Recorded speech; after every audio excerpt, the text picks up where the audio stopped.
बिहार पंचायत राज अधिनियम 2006 प्रशिक्षण कार्यक्रम में आप सभी साथियों का स्वागत है। मैं सुभाष सिंह कुशवाहा आप सभी को नमस्कार, आदाब, सलाम, जय भीम, नमो बुद्धाय।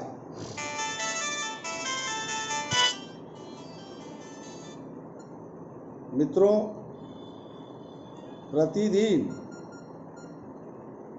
सुबह 8 बजे हम सब एक दूसरा के साथ बैठकर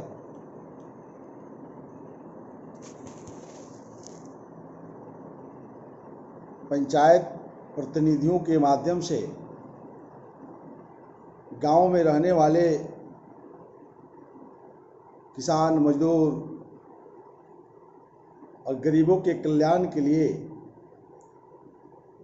राज्य और केंद्र सरकार के द्वारा ये योजनाएं चलाई जाती है, उसको कैसे हम पहुंचाएंगे, यह विषय के तहत स्वास्थ्य विभाग की चर्चा पिछले 2 दिनों से हम लोग कर रहे हैं। कल भी एक वार्ड के सदस्य बेगूसराय से संजय जी ने फोन किया था। फिर एक बार कि आप जो बोलते हैं कि स्वास्थ्य विभाग में यह अधिकार है, एक बार और स्पष्ट कर देना चाहता हूं मेरे बोलने का उद्देश्य क्या है।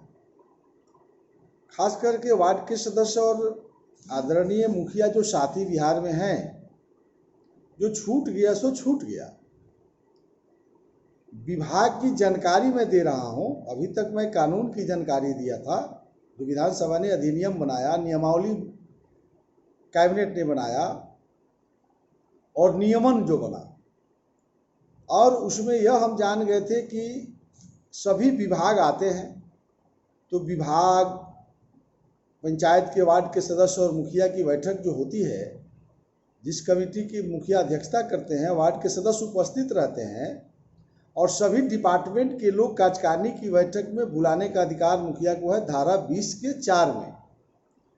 जो बिहार में यह 95% लागू नहीं है, क्योंकि या तो मुखिया जानते नहीं थे या जानते थे तो बैठक नहीं बुलाते हैं। तो मेरा यह कहना है कि आने वाला समय में उस गलती से निकल करके उसकी पुनरावृत्ति नहीं हो। आने वाला जो ग्राम पंचायत की बैठक हो, विधिवत उसमें 29 डिपार्टमेंट के पदाधिकारियों को बुलाया जाए।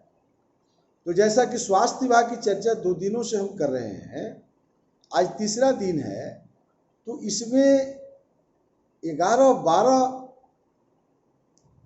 सरकार के द्वारा योजना चलाई गई है। तो उस चीज की मैं वार्ड सदस्य, मुखिया और बाकी पंचायत समिति, जिला परिषद सहित बिहार के आम लोगों से मेरी निवेदन है कि डिपार्टमेंट के अधिकार जब हम जानेंगे, जनप्रतिनिधि या सामाजिक कार्यकर्ता, तब वार्ड सदस्य की जो बैठक होगी, कार्यकारिणी की बैठक होगी, तो वार्ड सदस्य को डिपार्टमेंट में पता होगा कि टीकाकरण में क्या क्या सरकार सुविधा दे रही है, राष्ट्रीय स्वास्थ्य मिशन में सरकार कौन कौन सी कमेटी बना रही है, कौन कौन पैसा आता है। तब न उस बैठक में एएनएम रहेगी, उस बैठक में आशा को बुलाना है, उस बैठक में ममता रहेगी, तो 3 स्वास्थ्य विभाग के कर्मी रहेंगे और उसके बाद आंगनबाड़ी की सेविका रहेगी। तो वार्ड सदस्य जब अधिकार जान जाएंगे तब न सवाल खड़ा करेंगे। तो विभागीय जानकारी नहीं होगा तो सवाल क्या खड़ा करिएगा। इसलिए मैं अब विभागीय जानकारी प्राप्त करा रहा हूं कि क्या क्या अधिकार है, तब न सवाल जवाब होगा। इसलिए आपकी जवाब मिल गई होगी। आप चलते हैं, आज परिवार कल्याण कार्यक्रम पर हम लोग चर्चा करेंगे। परिवार कल्याण कार्यक्रम क्या है? इस योजना केंद्र सरकार ने जब चलाई थी राज्य सरकार के माध्यम से, तो इसके पीछे एक उद्देश्य था प्रजनन दर को घटाना।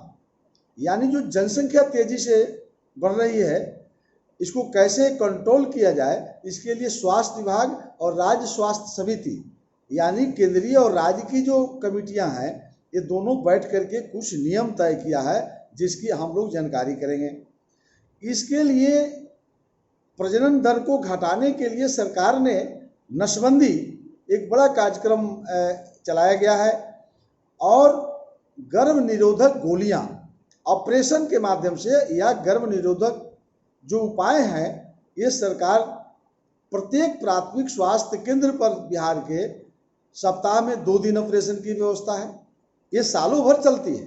तो ये पंचायत प्रतिनिधियों को जानकारी होना चाहिए कि मंगलवार और बृहस्पतिवार को प्रत्येक प्राथमिक स्वास्थ्य केंद्र पर यह कार्यक्रम चलती है, ऑपरेशन और गर्भ निरोधक का जो उपाय है। और जिला अस्पताल में प्रतिदिन है, अनुमंडलीय अस्पताल में प्रतिदिन यह व्यवस्था है। तो यह पंचायत समिति और जिला परिषद और ग्राम पंचायत स्तर पर मॉनिटरिंग होनी चाहिए, तब जाकर के ये गर्भ निरोधक जो उपाय, ऑपरेशन का जो उपाय है, इससे जो है प्रजनन दर को हम घटा सकते हैं। दूसरा कह रहा है कि नशबंदी को भी बढ़ावा देना है, जिसको NSV के नाम से सब जानते हैं। पुरुष नशबंदी के लिए भी प्रशिक्षित जो डॉक्टर हैं उनको इस कार्य में लगाया गया है कि पुरुष नशबंदी करिए, और लाभार्थियों को 1100 रुपया देने की भी व्यवस्था किया गया है। व्यापक पैमाने पर कॉपर्टी जिसको बोलते हैं, महिलाओं को जब बच्चा का जन्म होता है, प्रसव के समय में ही महिलाओं को कॉपर्टी लगवा देना है। ये प्रत्येक स्वास्थ्य केंद्र में यह उपलब्ध है। तो यह आशा कार्यकर्ताओं को सुनिश्चित करना है कि जो गर्भवती महिला को स्वास्थ्य केंद्र तक पहुंचाने के लिए जो उनको सुविधा दी जाती है, आशा कार्यकर्ता को, आंगनबाड़ी कार्यकर्ता को, ANM को, तो यह वार्ड सदस्य को जानकारी रहेगा, तब तो सवाल करेंगे कि कितनी महिलाओं को आप गर्भवती महिलाओं को जो है शिशु जन्म लेता है उस समय कॉपर्टी लगाई आपने।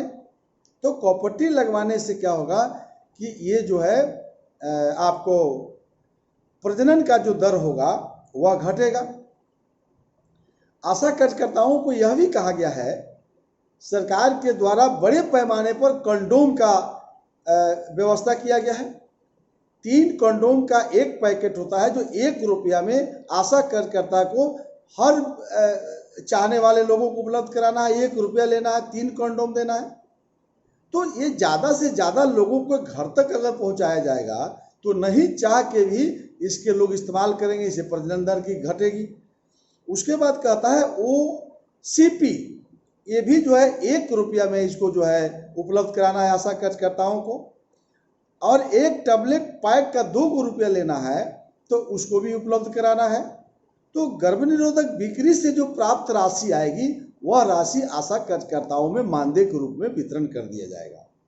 तो आशा कार्यकर्ताओं को इतना काम है, तो या तो वार्ड के सदस्य जानेंगे तब ना। मुखिया जी की कार्यकारिणी के बैठक में वार्ड सदस्य आशा सामने बैठी रहेगी, वार्ड सदस्य रहेंगे, आशा रहेगी, आंगनबाड़ी की सेविका रहेगी और ANM रहेगी, तो वहाँ सवाल जवाब होगा। अब आपको जानकारी नहीं रहेगा कॉपर्टी कौन लगवाएगा, कंडोम कौन बांटेगा, और OCP कौन देगा, कौन ये ECP का टेबलेट कौन बांटेगा, तो यह तो अब जानकारी हो गई।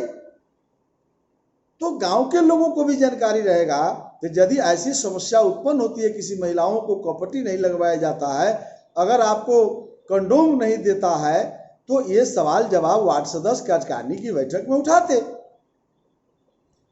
वर्षोपरांत परिवार कल्याण कार्यक्रम के अधीन सभी सरकारी चिकित्सा महाविद्यालय जो 38 जिला है बिहार के अंदर, उसमें 404 स्वास्थ्य संस्थान में प्रसव के बाद कॉपर्टी लगाने की व्यवस्था महिलाओं को है। इधर बच्चा जन्म लिया, इधर कॉपर्टी लगा दीजिए। तो कम से कम 6 महीना तो कोई बच्चा रहने का कोई प्रश्न नहीं है। फ्रू यानी फर्स्ट रेफरल यूनिट ये भी उपलब्ध कराया गया मेडिकल कॉलेज अस्पतालों में परिवार कल्याण कार्यक्रम के लिए। परिवार कल्याण परामर्शी की बहाली हुई है, उनका भी यही ड्यूटी है। तो परिवार कल्याण परामर्शी हर मेडिकल में है। तो ये पंचायत समिति को जानकारी होगा तब न पंचायत समिति की बैठक में इस पर संघर्ष करेगा। हो क्या रहा है, जो पंचायत समिति, जिला परिषद, वार्ड सदस्य चुनाव जीतते हैं, किस विभाग में कौन काम चल रहा है उनको जानकारी नहीं है। और यही जानकारी बढ़ाने का एक प्रशिक्षण से आपको प्राप्त होता है। और कुछ आपका इंटरेस्ट बढ़ जाएगा तो आप भी इसको जानकारी हासिल कीजिए, तब न लड़ाई लड़िएगा। हम जनप्रतिनिधि नहीं हैं लेकिन नेता हैं, सामाजिक कार्यकर्ता है, चौक चौराहा पर बैठेंगे तो सवाल जवाब करने के लिए भी ज्ञान जरूरी है कि कौन विभाग में क्या हो रहा है और किसका क्या अधिकार है। परिवार नियोजन के बारे में अस्पतालों में कौन कौन साधन है वही कह रहा है, इसमें व्याप्त भ्रांतियां फैल गई है, उसको भी समाप्त करने का है।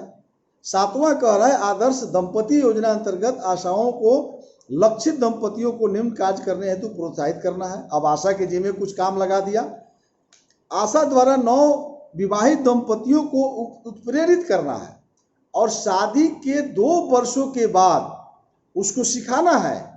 आशा कार्यकर्ता को जैसे ही किसी का गांव में शादी होता है उसके घर पहुंच जाना है और उस महिला के साथ जो आई होगी शादी करके लड़की, उसको समझाना है कि देखो तुम 2 वर्ष तक बच्चा पैदा नहीं होने दो, उसका उपाय करो, कंडोम रखो, कॉप्टी लगवा लो और 2 वर्ष के बाद यदि अब बच्चा पैदा करती हो तो तुमको 500 रुपया सरकार से हम दिलवा देंगे। और उसको सरकार 500 रुपया देती है। तो आशा कार्यकर्ता यदि आज तक यह काम नहीं करती है तो वार्ड सदस्य जानेंगे तब ना आशा से सवाल करेंगे। अब आशा के चौक चौराहा पर सवाल नहीं करिएगा ना, देखो मुकदमा कर देंगे। हमेशा याद रखिए जनप्रतिनिधि को बैठक में ही सवाल करना, बैठक में ही सब कुछ करना, और वहां जो सरकार के प्रतिनिधि होते हैं, सेक्रेटरी होते हैं, पंचायत सेवक, वो कार्रवाई करें। एजेंडा क्या है, प्रस्ताव क्या लो, तो ये जानकारी होनी चाहिए। फिर आशा को कह रहा है एक बच्चा हो गया और दूसरे बच्चा होने में फिर उस महिलाओं के साथ जिसका एक एक बच्चा हो गया उसके साथ बैठना चाहिए आशा कार्यकर्ता को, और उसको कहना है कि देखो 3 वर्ष के बाद तू दूसरा बच्चा पैदा करेगी, अब हस्बैंड से अपना बतिया लो कि नहीं 3 साल हम लोग को अब एक बच्चा हुआ, इसके बाद 3 साल के बाद में अब दूसरा बच्चा चाहिए, तो फिर उसको सरकार 500 रुपया देती है। तो यह आशा कार्यकर्ता उस गरीब महिला को या किसी भी महिला को बताती कान में जाकर के 3 साल गैप कर देगी तो 500 रुपया मिल जाएगा। और भी सरकार की कई सुविधा समय समय पर राशि बढ़ते रहता है, तो ये करना चाहिए। तो आशा कार्यकर्ता करती है कि नहीं करती है? करती है तो बहुत अच्छा। अगर नहीं करती है तो आप आने वाला जो बैठकें होगी वार्ड सभा, उसमें चर्चा करिए, मुखिया के कचकानी के बैठक में ले आइए। और जो मुखिया छूट गए हो, बहुत मुखिया पछता रहे हैं कि इतना अधिकार है हम लोग नहीं किया, तो परामर्शी कमेटी में कोई अंतर नहीं है, सिर्फ मुखिया शब्द बदला है। आज शुरू कर दीजिए या हमको बुलवाइए, कोई मुखिया तो बुलवाइए, हम शुरू कराते हैं आपके पंचायत में। आशा द्वारा जो बच्चों वाले दंपतियों को उत्प्रेरित कर परिवार नियोजन का स्थायी विधि सुनिश्चित कराने पर 1000 रुपया। अब 2 बच्चा हो गया, अब उसको सिखा बुझा करके जो है उसको परिवार नियोजन की तरफ ले जाइए तो 1000 रुपया फिर उसको मिल जाएगा। इस तरह से प्रोत्साहन राशि सरकार ने व्यवस्था किया है। अशोक सहनी जी, इस कार्यक्रम के अंतर्गत परिवार नियोजन ऑपरेशन की सुविधा सप्ताह में 1 दिन सभी सरकारी अस्पताल में उपलब्ध है। सप्ताह में 1 दिन सभी सरकारी अस्पताल में इस तरह का परिवार नियोजन है। पुरुष नसबंदी भी अगर कराने के लिए कोई क्षतिपूर्ति को अगर प्रेरित करती है तो उसको 500 से बढ़ा करके 1100 रुपये कर दिया जाएगा पुरुष को भी, जो मैं पहले भी बताया। परिवार नियोजन हेतु लोक निजी साझेदारी के तहत जो निजी नर्सिंग होम है, अगर मान लीजिए आने निजी नर्सिंग होम में भी अगर इस तरह का कोई करा लेता बंध्याकरण तो उसको 1500 रुपया अस्पताल से मिल जाएगा। अब क्या करे सरकार? तो इस तरह से परिवार कल्याण ऑपरेशन हेतु प्रोत्साहित राशि और निजी नर्सिंग होम में 1500 और सरकारी में भी जाइए तो आपको 1500 की व्यवस्था सरकार ने कर दिया है। तो इस तरह से जो है परिवार कल्याण कार्यक्रम में यह सुविधा दिया गया है एएनएम को, आशा कार्यकर्ता को, और ये अधिकार है। अब यह अधिकार जनप्रतिनिधि हम जान गए तो अब कार्यकारिणी की बैठक में सब सवाल होना चाहिए। बिना ज्ञान के कार्यकारिणी की बैठक में आप सवाल नहीं कर सकते। तो विभागीय ज्ञान तब हो जाएगा, तब आप कार्यकारिणी की बैठक में शानदार विषय चलेगा। अब चलिए, चूंकि जल्दी जल्दी भी समय का अभाव रहता है, 15 मिनट निकल गया। अब एक विषय है राष्ट्रीय एड्स नियंत्रण कार्यक्रम। एड्स का कंट्रोल कैसे होगा? HIV एड्स सब जानते हैं, एड्स कैसे हो जाता है, एड्स का नियंत्रण कैसे करेंगे, यह भी सरकार कह रही है, यह भी पंचायती राज व्यवस्था को ही देखना है। यानी स्वास्थ्य विभाग के सभी कार्यों को पंचायती राज के जिम्मे, बिहार सरकार अपने जिम्मे नहीं रखा। ये अलग बात है कि बिहार के तमाम लोग बिहार सरकार और केंद्र सरकार को गाली देने में व्यस्त हैं। नहीं, अगर स्वास्थ्य विभाग चौपट हो गई है तो इसके लिए दोषी पंचायती राज है। सरकार दोषी तब है तब जब पंचायती राज के लोग आंदोलन करें कि सरकार ये योजना चलाई है, फंड नहीं है। लेकिन हमको खुद पता है, मैं भी एक रोगी कल्याण समिति का सदस्य हूं, पैसा की कमी नहीं है। लेकिन निश्चित रूप से दायित्व का निर्वहन सब लोग नहीं कर रहे हैं। अब रोगी कल्याण समिति पैसा भेज देती है पंचायतों के अंदर, और वहां ग्राम पंचायत मुखिया, वार्ड सदस्य, कार्यकारिणी के बैठक में एएनएम के बुलाते ही नहीं है। तो कौन भ्रष्टाचार को रोक लेगा? भ्रष्टाचार एक ही जगह रुकेगी, मुखिया के कार्यकारिणी की बैठक होगी, तब न जमीन पर पैसा पहुंच रहा है कि नहीं। जिला परिषद में कितनों कलेक्टर बैठ जाए, हाकिम बैठ जाए, मुख्यमंत्री बैठ जाए, एमएलए ईमानदार हो जाए, एमपी ईमानदार हो जाए, तो पैसा गांव में न पहुंचता है जी। एक वो लोकसभा में आपको पता है कितना कितना वोटर होता है? 15 लाख वोट है। ये कैसे व्यवस्था करिएगा? 15 लाख वोटर्स के लगे कोई एमपी पहुंच जाएगा? नहीं पहुंचता। लेकिन वार्ड सदस्य तो पहुंच जाएगा, एक ही दिन में पहुंच जाएगा सब लोग के घर पर। इसलिए सरकार ने कहा यह स्वास्थ्य विभाग पूरा का पूरा पंचायती राज देखेगा। चलिए जल्दी जल्दी निकलिए। तो एड्स का कंट्रोल, एड्स क्या है? एचआईवी संक्रमण का फैलाव और एचआईवी संक्रमित व्यक्तियों को निःशुल्क व्यवस्था किया गया सरकार के द्वारा। जिसको एचआईवी हो जाएगा उसके लिए सभी सुविधा सरकार की तरफ से मुफ्त है, और एचआईवी के बाद एड्स हो जाता है उसको, वो सरकार मुफ्त में इलाज करती है। राष्ट्रीय एड्स नियंत्रण कार्यक्रम जो है, राष्ट्रीय एड्स नियंत्रण संगठन के द्वारा किया जाता है। यह देश के सभी राज्य में राज्य एड्स नियंत्रण सोसाइटी स्वास्थ्य विभाग के माध्यम से एक संस्था बना दिया गया। क्योंकि तमाम खर्च इसको निर्वहन करना है, आम लोगों को इसमें खर्च नहीं है। तो एचआईवी का जो है फुल फॉर्म होता है ह्यूमन इम्यूनो डिफिशियंसी वायरस, इसको कहते हैं। इसको शॉर्ट में एचआईवी है। यानी यह प्रतिरोधक तंत्र की क्षमता को कमजोर करता है। जो आपके अंदर एनर्जी है, एचआईवी एड्स जिसको हो जाता है उसकी क्षमता कमजोर हो जाती है। वह व्यक्ति प्रतिरोधक जो तंत्र होता है इसके शरीर के अंदर, वह कमजोर हो जाती है। एड्स का मतलब है एक्वायर्ड इम्यूनोडिफिशियंसी सिंड्रोम। मानव शरीर की रोग प्रतिरोधक क्षमता को कमजोर धीरे धीरे समाप्त करने वाले जो लक्षण है उस समूहों को एड्स कहते हैं। एचआईवी को एड्स के हालत तक पहुंचने यानी संक्रमण से लक्षण तक में कई वर्षों का समय लगता है। एक दिन में एड्स का फंक्शन नहीं हो जाता है कि आज हो गया, बिहान पता लग जाएगा, नहीं। ये लंबी समय तक जो है पता लगता है। देखिए कैसे कैसे पता लगता है, सब चीज दिया हुआ। एचआईवी कैसे फैलता है? एचआईवी व्यक्ति संक्रमित है, ये असुरक्षित यौन संबंध यदि करते हैं, आप सब जानते हैं, मैक्सिमम लोग जानते हैं, लेकिन इस पर सचेत रहना है। एचआईवी गलत जो है यौन संबंध करने से जो है एड्स का फैलाव होता है। एचआईवी संक्रमित रक्त से, एचआईवी संक्रमित सुई से भी, ये एचआईवी संक्रमित गर्भवती मां से उसके होने वाले बच्चे को भी हो सकता है। एड्स के लक्षण क्या है? रात में अधिक पसीना आता, शरीर का वजन घटने लगता है, लंबे समय तक बुखार आता है, 4 सप्ताह से अधिक अगर डायरिया हो जाए तो भी एक लक्षण है। पूरे शरीर में खुजली, जख्म हो जाता है, मुंह में और में छाला पड़ने लगता है।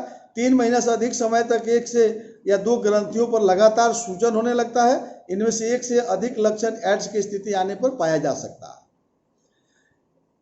हाथ मिलाने से यह नहीं फैलता है, गले मिलने से नहीं फैलता है, उठने बैठने से भी नहीं फैलता है, साथ खाने पीने से भी नहीं फैलता है। एचआईवी संक्रमित व्यक्ति द्वारा उपयोग के शौचालय से भी नहीं फैलता है, और मच्छर और खटमल के काटने से भी नहीं फैलता है। इसके बचने का उपाय क्या है? सुरक्षित यौन संबंध यानी कंडोम के साथ जो है या नियमित उपयोग करने से आप एचआईवी एड्स से बच सकते हैं। रक्त एवं रक्त उत्पाद केवल लाइसेंसधारी ब्लड बैंक से ही प्राप्त करना चाहिए। प्रत्येक गर्भवती महिला को एचआईवी जांच कराते रहना चाहिए। संक्रमित महिला का प्रसव अस्पताल में ही कराएं। अगर कोई संक्रमण है, उसको बच्चा इश्यू होने वाला है, तो बिना अस्पताल से संपर्क किए हुए नहीं करना है, ये आशा को जानकारी होना चाहिए और एएनएम को। लेकिन हमको भी सवाल करना चाहिए बैठकों में कि पंचायत की क्या स्थिति है। केवल एक बार प्रयोग होने वाले डिस्पोजेबल सिरिंज का हमेशा उपयोग करें, ये आप सब हम जानते हैं। HIV की जांच कहाँ करावें? बिहार राज्य एड्स नियंत्रण समिति जो पहले हमने बताया था, आप सदर अस्पताल में जाइए या मेडिकल कॉलेज में जाइए, चुनिंदा प्रखंड में यह सुविधा उपलब्ध है, ये सरकार का कहना है। HIV की जांच के लिए 2 तरह के केंद्र होते हैं, ICTC होता है और PPTCT केंद्र होता है, माता पिता से बच्चों में फैलता संक्रमण नियंत्रण केंद्र इसको कहा जाता है, वहाँ भी इसकी व्यवस्था है। HIV अगर हो गया तो कहाँ जाइएगा? HIV संक्रमण को पता लगाने ये वार्ड सदस्य को जानकारी जरूरी है और मुखिया को कि यदि गांवों के अंदर HIV संक्रमण से कोई ग्रसित हो जाता है उसको कहाँ रेफर कराइएगा, तो ये जानकारी रहेगा तब तो वार्ड सदस्य और मुखिया रेफर कर देंगे। इसी विषय पर हम आना चाहते थे। तो ICTC या PPTCT केंद्र जो है जिला हेडक्वार्टर में होता है या मेडिकल कॉलेज में होता है, वहीं पर आप इस जो जिसको हो गया है HIV एड्स उसको वहीं भेजने का व्यवस्था करना है। ART केंद्र पर डॉक्टर की देखरेख में HIV संक्रमित व्यक्तियों का पूरा उपचार किया जाएगा और सभी ART केंद्र को लिंक ART केंद्र से जोड़ दिया जाएगा। अब आपकी जवाबदेही खत्म हो गई। उचित जगह पर चल जाएंगे तो उनका भोजन खर्चा, दवा, इलाज सब कुछ होगा, इससे डरने की जरूरत नहीं है। इस केंद्र पर HIV संक्रमित बच्चों के लिए भी अलग से दवा उपलब्ध है, मुफ्त में दी जाती है। अगर बच्चा में हो गया, जो गर्भवती माँ के अगर HIV एड्स है तो जन्म के साथ ही उसको HIV हो सकता है, लेकिन उसके लिए भी मुफ्त इलाज की व्यवस्था उस सेंटर पर है। सामुदायिक देखभाल केंद्र का भी HIV के साथ व्यक्तियों को घर जैसी देखभाल, स्वास्थ्य, जीवन शैली के बारे में सिखाया जाता है कि यदि आपको HIV एड्स है तो कैसे रहना है, कैसे जीना है, आपको सब उसमें बताया जाएगा। इलाज भी किया जाएगा। ऐसे व्यक्तियों अवसरवादी संक्रमण, सर्दी, खांसी, बुखार इत्यादि की दवा मुफ्त में दी जाती है। तो यानी समुचित इलाज जो है मुफ्त में भोजन के साथ उपलब्ध कराया जाता है सरकार के माध्यम से। यह जनप्रतिनिधियों को जानकारी रहेगा तब जाकर के विभाग से आप काम लीजिएगा। सभी बात की जानकारी वार्ड सदस्य मुखिया को नहीं होगा तो एएनएम कदर नहीं करेगी, ममता नहीं डरेगी और आशा कार्यकर्ता भी आपकी वैल्यू नहीं करेगी। जानकारी रहने पर आप सवाल करिएगा और कार्यकारिणी के बैठक में प्रगति प्रतिवेदन का अध्ययन करना है वार्ड सदस्य और मुखिया को, इसलिए मैं इतना बता रहा हूँ आपको। और इसी चीज की पंचायत प्रतिनिधियों की जानकारी नहीं होती है, जिसका नाजायज लाभ प्रशासनिक पदाधिकारी उठाते हैं और सब पैसा जो है ब्यूरोक्रेट लूट लेता है और दोषी जनप्रतिनिधि हो जाते हैं। और हम लोगों जनप्रतिनिधियों में से 10-20% लोग ऐसे हैं कि पदाधिकारी के आगे पीछे करके 2 रुपये कमाने में लग जाते हैं। यह व्यवस्था चौपट हो रही है और मजबूर होकर गांव के लोग समझता है कि राज्य सरकार दोषी है। तो राज्य सरकार अगर इस बात को समझती है तो धारा 160 में ग्राम पंचायत को भंग करना है, तो अब कितना पंचायत को भंग किया जाएगा? एगो पंचायत को भंग अगर कोई विधायक सांसद कर दे तो जिला भर का मुखिया संघ कहेगा इसको हरा दो। तो वोट की लोभ में वो नहीं लड़ता है, इसलिए इसी का लाभ ब्यूरोक्रेट्स उठाता है। HIV के साथ जीना कितना मुश्किल, कितना आसान। HIV के साथ है, 4 मिनट और है, आप बाकी छूटेगा सो आप देखेंगे। HIV के साथ जो आप कैसे रहिएगा, एड्स होते ही व्यक्ति की तुरंत मौत हो जाती है, ये जबकि वास्तव में ऐसा कुछ नहीं है। लोगों में एक भ्रम हो गया है कि HIV एड्स हो गया तो मर जाएगा। नहीं, इसकी समुचित इलाज कीजिए। यह छुआछूत की बीमारी नहीं है तो आप इसमें ठीक हो सकते हैं। HIV के साथ जी रहा व्यक्ति भी एक आदमी की तरह जीवन यापन कर सकता है। HIV से ग्रसित होने पर व्यक्ति लगभग 6 से 10 साल बाद एड्स की अवस्था में आ सकता है।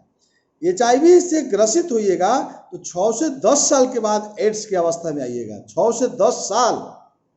तो इसलिए जांच, HIV का जांच कराते रहना गर्भवती महिला को या जिसको भी संदेह हो तो वो एड्स से बचा जा सकता है। तो HIV की जांच हमेशा करवाइए, ये मुफ्त में होता है। सही समय पर ART शुरू करने पर HIV की संक्रमण व्यक्ति की क्वालिटी लाइफ ऑफ एक्सपेक्टेंसी बढ़ जाती है। एड्स की अवस्था में संक्रमित व्यक्ति को ART के उपचार के रोग प्रतिरोधक क्षमता बढ़ाई जा सकती है। HIV संक्रमित व्यक्ति भी HIV मुक्त बच्चे को माता पिता बन सकते हैं। HIV जांच किनको कराना चाहिए? सभी को कराना चाहिए। ये कह रहा है HIV किसी को भी हो सकता है, तो HIV अगर हो गया, आज आपको ज्ञान नहीं है, तो धीरे धीरे 5-6 साल 7 वर्षों में आपको एड्स हो जाएगा। तो HIV की जांच कराना बहुत जरूरी है। तो आम लोग यही समझते हैं कि HIV हो गया माने एड्स हो गया। नहीं, HIV के 5-6 वर्षों के बाद में एड्स होता है। तो HIV होने के साथ ही यदि लोगों को यह जानकारी हो गई तो तुरंत उसकी इलाज होगा। एड्स से पहले ही बच जाइएगा, ये कह रहा है।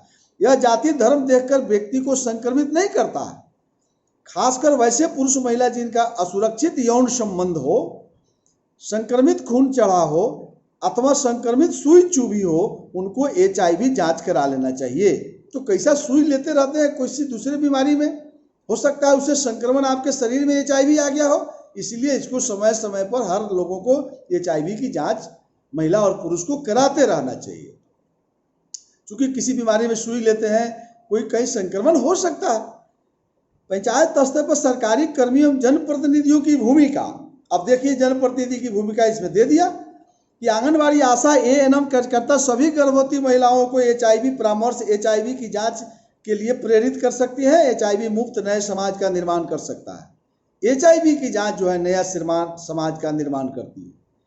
प्रखंड एवं जिला स्तर पर कल्याण पदाधिकारी HIV के साथ जी रहे व्यक्तियों के कल्याण योजनाओं से बहुत सा स्कीम उसको प्राथमिकता को लाभ देकर उन्हें स्वास्थ्य जीवन जीने में सहयोग कर सकता है जिला का कल्याण पदाधिकारी।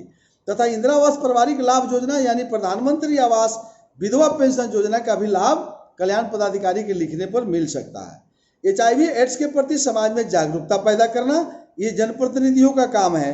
HIV के साथ जी रहे लोगों के प्रति उत्पन्न हुए और कलंक एवं भेदभाव को खत्म करना।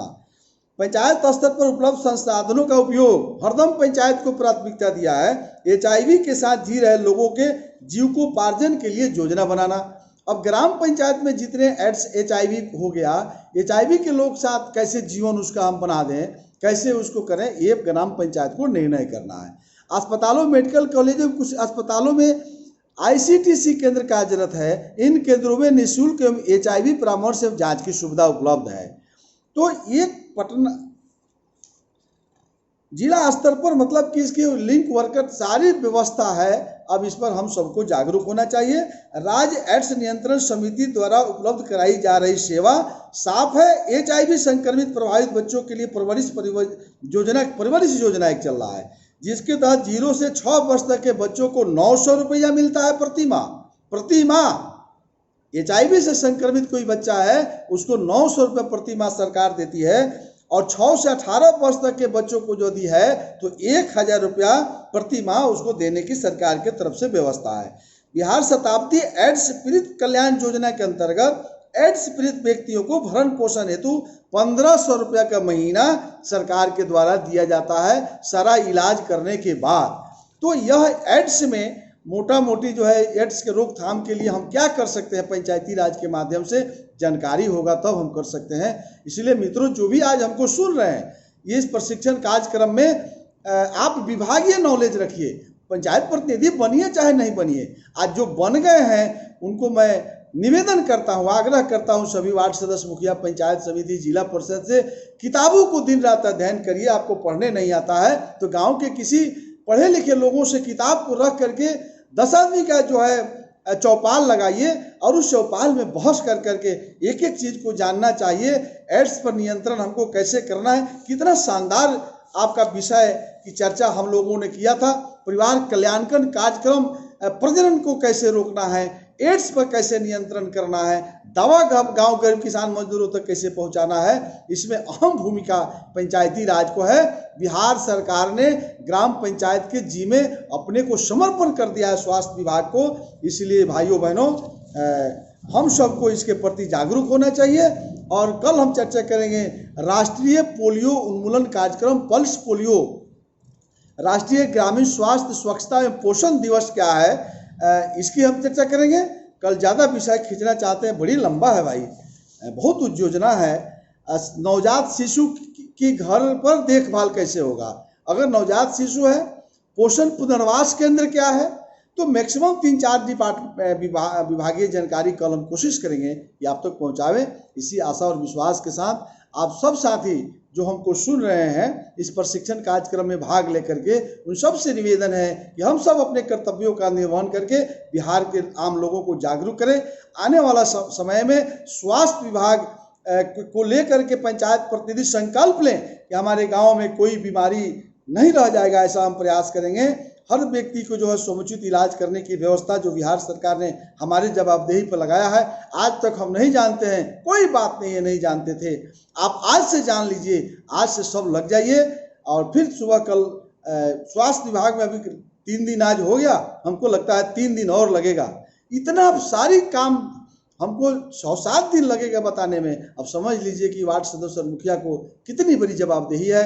इसलिए भाइयों, कल सुबह 8 बजे तक के लिए आपसे विदा लेते हुए सबको नमस्कार, आदाब, सलाम, नमो बुद्धाय, जय भीम।